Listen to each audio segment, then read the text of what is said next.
The last few days have not gone well for Russia in the war in Ukraine, and it's gotten so bad that even state media can't pretend that things are going well. Take a look at this.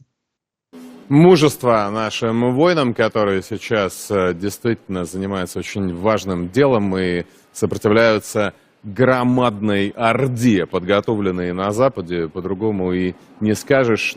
Конечно, как вы сами понимаете, ночь тревожная, и я жду, как вы все, отчетов. Информация противоречивая. Украинцы празднуют, отмечают победу. Были выложены в социальных сетях у Зеленского лично кадры украинского флага над Балаклеей, что на самом деле переживают, не допускаем паники, верим, надеемся, желаем успехов нашим военным. Ну, я, честно говоря, не очень понимаю, как мы эту битву ведем. Вот я смотрю, что сейчас происходит под Харьковом. Я не собираюсь там даваться в панику, дождемся, что скажет Министерство обороны. Но я реально не понимаю. Мы видим, как весь Запад... У меня лично большая просьба. Давайте уж пожестче. Давайте уж... А то что это такое? Они пока в нос не получат, они не поймут, что мы говорим серьезно. Нервничают. Дождемся официальных сообщений Министерства обороны. Специальная военная операция. Еще раз скажу, это тяжелая мужская работа. Наши герои делают, что могут. Не бывает все просто. Линия фронта двигается.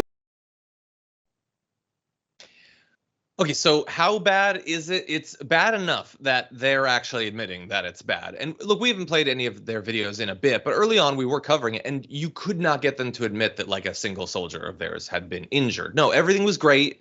They were justified in the war. The war was going amazing. It was going to be over very soon. But now they're sort of freaking out. And they're still trained. I mean, they know what their job is. So that one guy's like, I don't know what's happening. I don't understand it. And then like 5 minutes later, he's like, I'll respond to all the nervous ones. Have faith and wait for the government response. Like, dude, that's you. You are freaking out, dude. Did he get like a note in his ear like, hey, they're really not liking this. You should get it together, man. But anyway, it's not going amazingly. Russia this weekend acknowledged that it had lost nearly all of the northern region of Kharkiv after a thrust from the Ukrainians. They're saying now that this campaign, that part of it, is the biggest setback, the biggest embarrassment since the attempt to seize Kyiv early on was repelled. You can see in this map how much territory has been reclaimed. And look, this is just one part of a battle or a war that's been going on for literally months at this point. We have no idea. For all we know, 50,000 Russian troops are going to sweep in the next day. Maybe they will commit, as the state media seems desperate for them to, committing more forces, drafting more people. But this isn't looking great for Russia, and it calls again into question, why are you doing any of this? You could just go, like people fled. I think we have this headline about Russian soldiers dropping their rifles, fleeing in disguise, riding bicycles away and trying to blend into the countryside. You could all just go and the war could be over. And what's the difference from Russia's point of view? They cannot even articulate what their goal is here. They're losing so many people, spending so much money and causing so much pain and destruction inside of Ukraine. Just go home. What do you think, Francesca? Yeah, I mean, I think when it trickles through state media, it is cause for concern. I mean, they're basically signaling to Putin and they feel comfortable enough speaking out on it, like they won't get disappeared tomorrow to speak out on it. That, of course, they still can't call it a war, but like what's going on here? And it scares me a little bit. I mean, it heartens me to know, obviously, that with all of the money we are sending to Ukraine, that there have been some military victories. If only we could stop sending money to a country like Saudi Arabia so it could stop its war on, the people of Yemen. But hey, they're in the Middle East, so I know how it's different. But in terms of this, I'm like, Putin doesn't want to look like he's losing.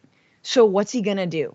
Right. And the dude has definitely lost it. I don't know if he's still in his like COVID quarantine where he doesn't speak to any one of his advisors unless there's like, an entire room of distance between them. But my man is nuts. And again, I'm scared for like what he may do. But I am heartened that at least even some of the people who are total loyalists to him are saying, yeah, what's going on here? This is not, we're losing. 100%. Well, we're going to keep watching it. We'll see. There's multiple different areas where Ukraine is trying to recover territory. They're, of course, going to have to hold it and try to repair it. Apparently, there was an incredible amount of damage done in terms of infrastructure for both water and power on the way out. Russia apparently wanting to leave this place in utter chaos. And so we'll have to see. Obviously, there's a lot of suffering going on right now, and it would be great to see the conflict end so the rebuilding could continue. That is going to be its own massive challenge.